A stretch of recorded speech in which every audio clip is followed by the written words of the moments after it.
I was fooling myself back then. I really was. Well, hello everyone. Welcome back to An Artist Travels. My name is Nikki, and today I'm going to be talking to you about consumption versus creation. So a couple of years ago, I felt God was clearly telling me to cut down on my time online. You know how it is, we have our various social media accounts, and then even in addition to our social media accounts, we have text, we have WhatsApp, we might have whatever it is, Telegram, etc. And so house party, man, house party. Okay, and now there's that new one. What's the new one? Clubhouse. There we go. And now there's Clubhouse, and I feel like that is going to date this video in a while, because when Clubhouse seriously takes off, you're going to be like, what do you mean, why can't you remember Clubhouse? But anyway, so I just felt like I was being told to cut down on that, and I didn't understand. I mean, I understood why, in terms of I felt maybe I was spending too much time on social media and that kind of thing, but then I got led to this whole idea of consumption versus creation. And it's funny because I don't think I'd heard anyone talk about it, and I obviously, like, in terms of, you know, sitting down to do this video, I did a little bit of research into consumption versus creation. You know, it's just a thing, you know, that's been around for a while as a topic, but I hadn't heard it at this time. I just felt this sudden call to create more and consume less, and it was those exact words. I felt this clear distinction between creation versus consumption for the first time, and I think it's a distinction that has an impact on our life, whether we decide that we're going to acknowledge it or not as artists and as creatives, but perhaps we don't necessarily put it into those words. But I just want to talk a little bit about creation versus consumption, because I really noticed this truth, especially as I was saying those couple of years ago when I started thinking about it. Now, as artists, I think it's so important for us to sit down, take an inventory of our life. Kind of like I said in one of my previous videos, it's so important to take inventory of everything we're already doing, and just look at it and see what is consumption and what is creation. And what I noticed was that I was being very called to consume, and when I say consume, it wasn't just social media. Consume podcasts, consume books, you know, that kind of thing. But usually it was podcasts, it was YouTube videos, it was that sort of, I guess, like popcorn media, if that makes sense, like shorter bite-sized pieces of content I was just consuming. A quick tweet, a Facebook status, these kinds of things. I had to realize that I had been fooling myself. I had been consuming way more than I was creating, which I didn't think was true.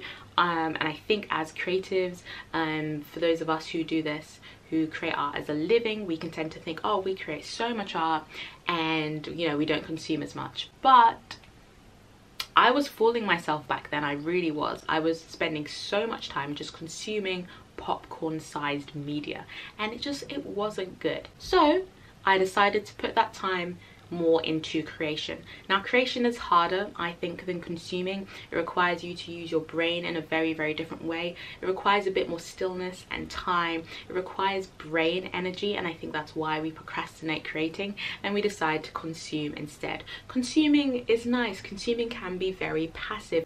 And consumption also allows us to fill in those blank spaces that we don't want to be blank. You know, when we're doing some tidying, I might stick on a podcast. When I am in the shower, I'll probably listen to music. Do you see what I mean? It's those little blank spaces of time where instead of being with your thoughts, or even choosing consciously to sit down and dedicate that time to creating, instead you will be consuming. It is the difference between me sitting right now, right here, making this YouTube video, versus me watching a vlog from a vlogger I love. Now, I love watching vlogs, I'm not gonna lie, I really do, and making this, even though I'm just sitting down, actually takes time. I have to clear aside some space, I have to set up my lights, I have to set up my camera, I have a new tripod, I had to figure out how to make that work. I have some notes here for this for the script, because I actually did want to make a little bit of a script today. I don't always have a script, but today I do. I had to make sure I looked presentable. I had to wear clothes, you know what I mean? If I'm watching a YouTube video, I can be in my pajamas, just sitting, lying in bed, and this is a lot more effort, but the difference it has on my brain is huge, and it will help me be even more creative further on. You ever get into that slump where you're just watching one video after another, and then you're like, oh wow, I've wasted so much time, and then you don't feel motivated to do work? versus actually spending the time to create will make you feel even more creative, and you'll feel, I think it just fills that happiness loop. You kind of feel a bit like proud in yourself because you're like, wow, I did this and I created this. I'm gonna link a YouTuber's video that I really enjoy, Rowena. She's really cool, and she said this line that I so strongly resonate, which is that we were created and made to create and make. And when we don't do that, I think we can fall into depression. We're not fully living how we're meant to be living and how we were made to live. And so this is just like my video, just to encourage all of you just to take inventory of your life and see whether you've slipped into bad habits. It's so easy to do, where you are consuming more than you are creating. Now, last month I went on a fast, and the fast was for spiritual reasons. It was to connect with God. And what ended up happening as part of this fast, I decided to try not to consume any extra information unless I felt led to, and I consume a lot, as I said. So it was no reading books, it was no watching Netflix, it was no watching YouTube videos, it was no looking at my phone, these sorts of things, podcasts, etc. And I took no extra information in. And what happened was, yes, so it was a spiritual fast, so I got revelation from God. Also, I found that on the final day I had all these creative ideas. Now, I don't think that was separate from the spiritual fast. I don't think we need to separate God from creativity, because it goes back to this idea of being created to create. But you know, even if it hadn't been a spiritual fast, I think I would have gotten some creative ideas. I don't know if they would have been the creative ideas I needed, but not filling in that blank space allows our brain to start thinking. It forces our brain into creating itself. There's a really great chapter here. I wasn't even going to mention it, but there's a great chapter here in this book. It's called You Are More Creative Than You Think by Rod Judkins. Yes, nailed it. And it's all about how boredom leads to creativity, because when your brain isn't necessarily doing something, it has nothing to do but to force itself to create. And I think that's really, really cool. I think sometimes we in this we're in like a popcorn society right now, where you know, Instagram, it's in the name, instant, you know, gram, it's like instant gratification, and the second we're bored we pull out a phone. We're in a queue for 2 seconds. We have to do something, we have to consume something, we have to see something. We don't allow our brain to be bored, and we don't allow our brain to work. And I honestly think that can lead to, you know, some pretty serious problems, not just with a lack of creativity, but with a lack of concentration and further problems. And now I think it's really important on the flip side of that, that we do consume as artists, and you don't need me to tell you this, we get ideas from just living life. We get ideas from going to an art gallery, and we get ideas across all art forms. If you're a visual artist, you might get an idea from a novel. If you're a novelist, you might get an idea from a painting. Like, all art, I think, has the power to inspire art, which is awesome. And so it's really important that we are consuming and living life. But it's very important what we are consuming, because in those moments where we allow the blank spaces and we allow time to think, we want to be ruminating on positive, uplifting, creative thoughts and not on anxious thoughts, you know. So I think it is really important what we actually do consume and what we do allow ourselves to consume.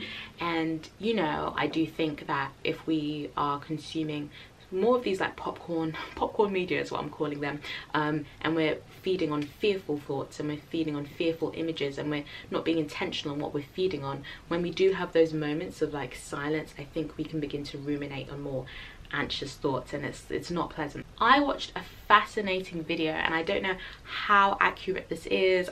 Feel free to do more research into it. I think I will. I thought it was so fascinating.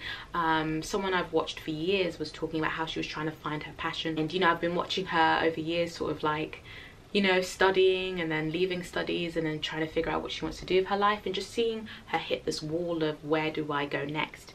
And really, really fascinating. Her name is Cherie Moore. I'll link her video that I'm talking about specifically down below. But in this video, she said her professor was explaining to her how it's very common for young people not to know what their passion is, and one of these reasons might be this consumption versus creation phenomena. Why? Well, back in the day, before we had, you know, so much media accessible to us 24/7, we were made to create, to get that spike of dopamine, to get that spike of happiness, however that was. Even like as kids, you know, I remember like it was more likely that I would sit down and create stories or put together a puzzle or something like that. And not even just an age thing, that was just the time that we lived in. And so, you know, even we go back before that, you might have had to farm, you literally would have had to create like land and like, or you would have had to cultivate land and like look after growing things and all of these kinds of things like that, and you were actually creating, and that hard work combined with that creativity would give you a spike of dopamine. Nowadays it's a lot easier to get our spike of dopamine. We can scroll on Instagram for 2 seconds and we get a spike of dopamine. We can watch a 20-minute episode of our favorite, I don't know, anime, and we've got a spike of dopamine. We can watch a TikTok and we have a spike of dopamine. The brain likes to do easy things, right, I think, and so if we have that spike of dopamine, why would we get it from something harder? Which means that we as a society, you know, as a whole, I think have shifted a little bit more to consumption than to creativity ourselves. And so if we're getting our happiness from consumption and not creation, less people are creating and less people are understanding what their passions actually are. Like, they don't have time to be exploring this, that and the other, because they're already getting their dopamine from this. I highly encourage you to watch this video. I think it's great. Now, because dopamine is so easy to access, from, you know, we could sit down and eat a ton of junk food and that's going to give us dopamine. We're constantly in connection with people and that can give us a spike of dopamine and things like that. So in the past we would get our dopamine more from creation, and now it's very, very easy to get our dopamine from consumption. And that's not really a good thing, I don't think. If your dopamine is coming from creation, your happiness and your creativity can be linked in a way, which it sounds like it is for a lot of creatives, right? As I said, I think we're created to create, and so I think when we're living in how we were meant to be, we're in alignment. We're in alignment with our creator. We're in alignment with what we're meant to do, and I think that does actually spark joy. If our dopamine now comes from consumption, there's a danger now of that linking towards addictions, right? Because it's a passive form of accepting your dopamine, if that makes sense. But yeah, so you get the point. Dopamine from creation versus dopamine from consumption, I would say most of the time this creation is good. That's not to say that we shouldn't consume. Obviously, as I was saying earlier, we do get inspired by a myriad of things, and it's very important to consume. If you're an actor, you should be watching films, you should be watching theatre, you should be reading plays. You should be reading plays. Also, and just enjoying different art forms as well, such as, you know, visual arts, go to a gallery, all of that good stuff. I think the problem just begins when we are not aware of how much time we're spending consuming, and when a lot of time goes past and we actually haven't created those things that we want to create, but we feel like we're doing really well because we are consuming information on how to do those things. I think that's a topic for another day, but I hold up my hand and I will be very honest and say that I have been very guilty of, you know, listening to 1001 podcasts on entrepreneurship and creativity and creative entrepreneurship, and then taking my time to start that business. Like, do you really need to listen to 500 podcasts? Do you? No, you don't. I would say a distinction here is to make sure what you are consuming is intentional, purposeful and cherished. And I mean cherished to you, something that actually brings you joy, doing a little Marie Kondo, bringing you, but you know what I mean, because I think there's a difference between mindlessly scrolling on TikTok and intentionally sitting down and saying, I'm going to paint this watercolor painting because it brings me joy and it's going to be good for my brain to rest. And that's why I'm saying cherish, because I do think, I'm not saying that there's no value whatsoever in watching, like, I don't know, the latest reality show or soap opera. This isn't about a distinction between high art and low art necessarily. It's actually more of a distinction between what brings you joy. When we talk about guilty pleasure, books or TV shows, guilty pleasure, again, if that is actually a good way for you to rest, then do it, but it's more about doing it intentionally, with focus, with purpose, sometimes knowing what you're going to get out of it, even if that's just rest, sometimes that's inspiration, whatever that is, versus mindlessly doing these things. So yes, those are some of my thoughts on consumption versus creativity. I myself am a lot happier and feel more purposeful when I am creating, and I'm creating with purpose and intention, and I'm not mindlessly consuming. I think it's really useful. And just a practice, if you've watched this video and you're thinking, yeah, I think I actually consume more than I create, and you don't like that, why don't you take a day to strip information from your life? That means, I mean, just one day where you do not listen to music, you do not listen to podcasts. If you're obsessively checking news apps, you're not doing that. Turn your phone off for that one day and dedicate that day to what you need. Listen to what you need and create. Maybe write a short story, maybe paint, maybe write a poem, maybe dance, create some choreography, whatever it is, and go from there. I really hope you enjoyed this video. I'll see you next time in a motivational video for creatives, and as always, feel free to comment down below your thoughts. I really love to hear from people when they come and visit my channel, because I know people watch these videos and they don't always necessarily leave a comment, which I totally get, but if you do have a spare moment today, definitely leave me a little comment, even if it's just like a couple of words. That is so cool. And I'll see you in the next video. Bye. Wow, this tea, man. But yeah, see you at the